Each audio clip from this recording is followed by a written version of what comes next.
Okay guys, I'm going to work an example to help you with this assignment. The directions say for each of the equations below, determine whether the given value is a solution or not. Okay, let's look at number 1. The given value is x is equal to 2. Now we've got to determine if that is a solution or not. All you have to do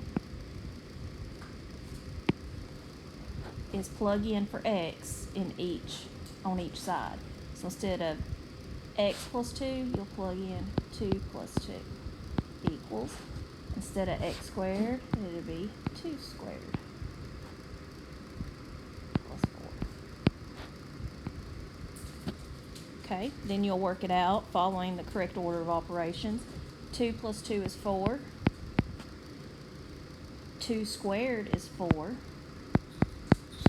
On this side, just bring down the 4 because there was nothing else you could do. And 4 plus 4 is 8. Does 4 equal 8? No.